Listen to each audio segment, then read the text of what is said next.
Before taking this class, I had a little bit of an idea of what an ESL teacher really is. I always thought it would be more challenging to teach English language learners, or ELLs. When I first heard of ELLs, I thought that maybe they were all Spanish speaking. Not only did I have this misconception, but I also associated that since they were all Spanish speaking, they were mainly from Mexico. I now know that ELLs are more than Spanish-speaking individuals from Mexico. They are all types of students from different ethnicities and cultural backgrounds. With these two misconceptions circulating in my mind, I thought that maybe that was the reason that UTA makes us take the basics of Spanish. In the classroom, I thought I would have to be more concerned with those students learning English and playing catch-up with them. That thought overwhelmed me. After taking this class, I now know that Spanish is just one of the languages that ELLs speak. There are many different languages and varieties of cultures that are represented in our schools. Children from all around the world are coming into our classrooms, and we must prepare for the different challenges ahead.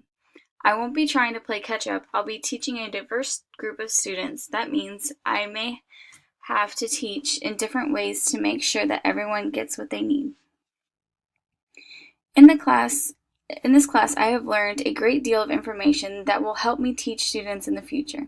One concept that I learned and that will stick with me throughout my teaching is comprehensible input. Comprehensible input is when you teach students at one step higher than their linguistic competence. This is to stretch their minds and expand what they know in the classroom. Learning comprehensible input is necessary for all teachers, in my opinion, so that students are getting the best education possible in the classroom. Building on that, linguistic competence is also important to understand. Linguistic competence is a student that can communicate using proper grammar rules of that language. With knowing how to use proper grammar rules, linguistic competence is the knowledge that people have in that language. Another thing that I have learned in this class is thematic instruction.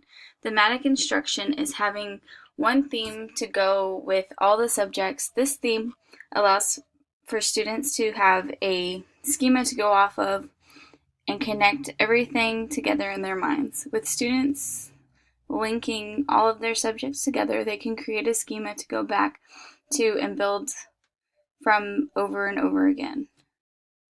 Again, this is beneficial for all students, general ed and ELLs included. LAU remedies are a major part of setting the stage for ELLs. LAU remedies identify language minorities, measure the level of proficiency in L2, determine how to address these students' needs, decides when students are proficient enough for mainstream education, and holding the school and teachers accountable for the education of these students. Lastly, I learned the difference between academic language and conversational language. BICS is context-embedded conversational, and CALPS is context-reduced academic. A student may be able to effectively have a conversation, yet when it comes to school, they struggle. A good way to help with this is having students talk things out with their peers. Sometimes peer teaching can help more than how we teach. The best way for any student to learn is to collaborate and bounce ideas off of their classmates. It will build academic language steadily over time. One misconception is that all ELLs speak English. The definition of ELL is a student that is in the process of learning English. They are only stated to be in the process of learning English, not that their first language must be Spanish. Another myth, all ELLs are quick at learning a second language. Different factors attribute to how fast someone learns a language. Studies show that to master a language, you must practice it at least 10,000 hours. All ELLs are born in different countries. In 2007, 25.7% of ELLs are foreign born, and 74.3 were born in the United States. This shows that the majority of our students will be in second-generation students that are born in the United States. Once ELLs can have a conversation in English, they can do schoolwork in English. Just like English-speaking students, you don't fully master a language until you can read and write it proficiently. Improving grammar and sentence structure is a long process and can take up to 7 years to master a language. Must completely assimilate into the United States to succeed. Teaching involves helping students make connections to real life. When a student cannot make a connection to real life, they can struggle in class.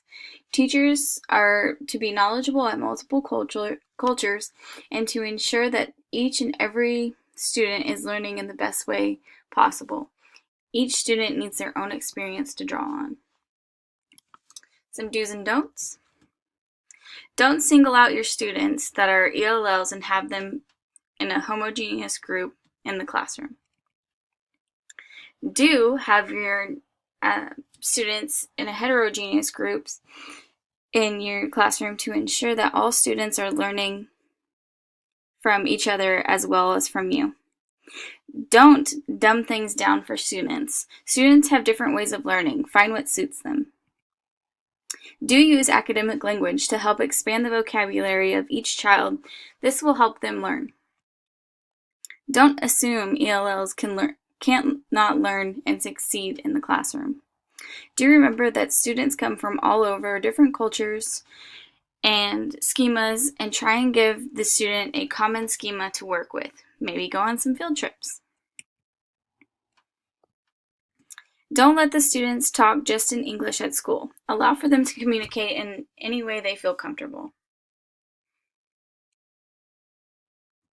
Do include all types of cultures in your lessons and activities.